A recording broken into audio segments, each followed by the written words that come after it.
Hello YouTube, my name's Rich. And I'm the Necromancer. That's right, and we're here to tell you everything we've learned in the last week about PC gaming, or at least I am. He's here to resurrect Ben. Now look, are you absolutely sure this is going to work? Look, Rich, I've been raising the dead for many years. You don't tell me how to do my job, and I won't tell you how to do bad dad jokes on the internet. Fair enough. Alright, let's give it a go. Alright, so let's have a look. Now if we apply pressure here... Heroes never die. All right. Yeah, I'm fine. How are you feeling? Yeah, I'm good. Yeah, just had a little nap under the table, nice and dark down there. You know, felt like I kind of needed it. Isn't it? Stuff the news, isn't it? Suppose so. I'll send you my consultation fee. Seems fair. You still like WoW, Ben? Do I? Of course, I still like WoW. Why wouldn't I like WoW anymore? What has happened? Well, you know, for a while there, you were away. You were away. Well, they announced a new expansion and classic servers. Is that what you want me to talk about? Yes, please. Okay. Well, we now know that the new expansion is Battle for Azeroth. Aha! I do know that Azeroth is in fact the setting for World of Warcraft, so any battle for Azeroth would be huge. Cataclysmic, even. Hey, that would have been a better name, wouldn't it? How about World of Warcraft Cataclysm? I don't even know where to begin with what you just said, but yeah, the Battle for Azeroth is all about the war between Alliance and Horde. Azeroth itself is getting bigger too, with 2 new continents. When is it out? Next year sometime, but there'll be a beta first. Okay, and what was that other thing? Blizzard are finally making official legacy servers. They haven't really told us any more than that, but to be honest, they're probably still working out a lot of it. They literally only just started hiring. I did see the announcement trailer while I was at BlizzCon last week, though, so they can't take it back now. Ah, yes, the great BlizzCon in the sky. No, actual BlizzCon. Anaheim, California. You keep asking if I'm okay, and honestly, you're the one acting pretty goddamn weird. Yeah, but sorry, I'm just excited actually. Rockstar have made a VR version of L.A. Noire, and it sounds perfect. Yeah, they've remastered 7 cases from the original game, and you can play through them all using the Vive. So I guess you're sat in interview rooms and interrogating suspects, watching their faces for signs of deception. Right, and they've rebuilt the whole thing in first person, so you're inspecting crime scenes and picking up clues physically with the controllers. Matt went hands-on with it, so you can read all about it on the site. He says the sense of place is amazing. When you say Matt, do you mean the Necromancer? That is who I am referring to, Okay, yes. well, just say what you mean next time, okay? For now, let's have a look at the bunch of games that deserve their own VR remasters. The best thing about L.A. Noire in VR is that it actually makes you feel like you're in the 1940s. But why should the VR time machine be limited to just 70 years ago? Why not go back as far as, say, 300 BC? Ubisoft recreated huge sections of ancient Egypt for Assassin's Creed Origins. It's a world so detailed that it's practically a history lesson. There's even a hidden chamber in the Great Pyramid of Giza, something scientists only discovered the week after Origins released. What else are Abstergo not telling us? Now, playing 30 hours of Assassin's Creed in VR would probably be a bit too much. All that climbing and stabbing and running away from hippos might not be the best fit for the technology. But in 2018, the game will be updated with a discovery mode that turns the world into a living museum. No enemies, no quests, just tours of Egypt's most important places. Now that is the perfect fit for VR. Original XCOM creator Julian Gollop once worked on a Ghost Recon Tactics game for Nintendo 3DS. The console's 3D effect turned Tom Clancy's warfighters into tabletop-like models that you could order around a tabletop-like map. You can probably already see how this would translate to a VR version of XCOM. Pushing your troops to the right map squares, pointing at targets, and then actually standing on the bridge of the Avenger would really help you become the one true commander. Sorry. Commander. Horror games have proven a hit with VR. What's more terrifying than a set of goggles tricking your brain into thinking it's actually in the same room as a big, spooky monster? If you want to be able to fight back against the horror, though, well, you need slow-mo gunfights, and that's where F.E.A.R. comes in. Superhot VR has already proved that shooting slow-motion targets is the perfect recipe for virtual reality fun times. So combine that with discovering terrifying little girls at the top of ladders and corridors filled with blood, you'll have created the next VR top seller. Plus the devs have another chance to use a silly title. F.E.A.R? Come on, stop frowning like that, you know it works. The Metal Gear Solid series has a history of doing amazing things with technology.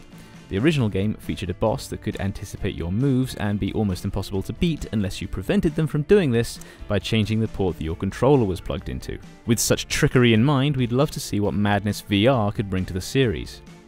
Not only would exploring the open environments in virtual reality make you feel like a genuine super spy, but the game could throw visual curveballs at you.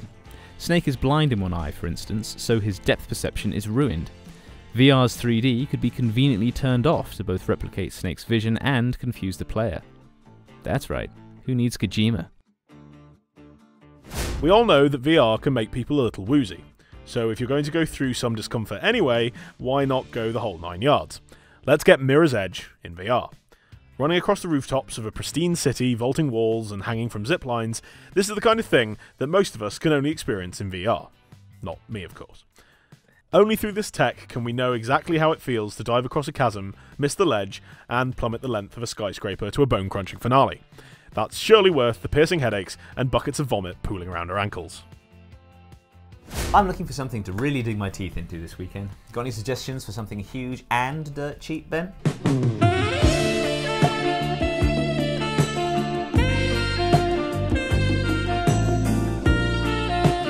Well, lucky for you, Richard Scott Jones. This is the part of the show where we tell everyone about the best deals going on this weekend. So let's head over to Steam and talk about Tyranny. Ah yes, a classic RPG. That does sound like my kind of thing. It's currently 60% off and is a chunky role player from the minds behind Pillars of Eternity. But instead of the traditional fantasy style of the Pillars games, Tyranny is set in a world where evil triumphed and everyone, including you, is a bit of an arsehole. Oh, so a bit like 2017. Goddamn, I'm glad y'all set it off. Used to be hard, now you're just wet and soft. First you was down with the AK. Steady. You play as a lawman working for a communist version of Sauron. It's basically Dungeons & Dragons does Judge Dredd, and is every bit as brilliant as it sounds. Joel and Phil, and me, and to be honest most people I know, played it last year and had a great time. Sounds great. If, however, you prefer your games a little bit faster paced and in anti-gravity, then you need Lawbreakers. It's Cliff Bleszinski's latest game, which means it's got the DNA of Unreal Tournament in its veins. DNA doesn't run through veins.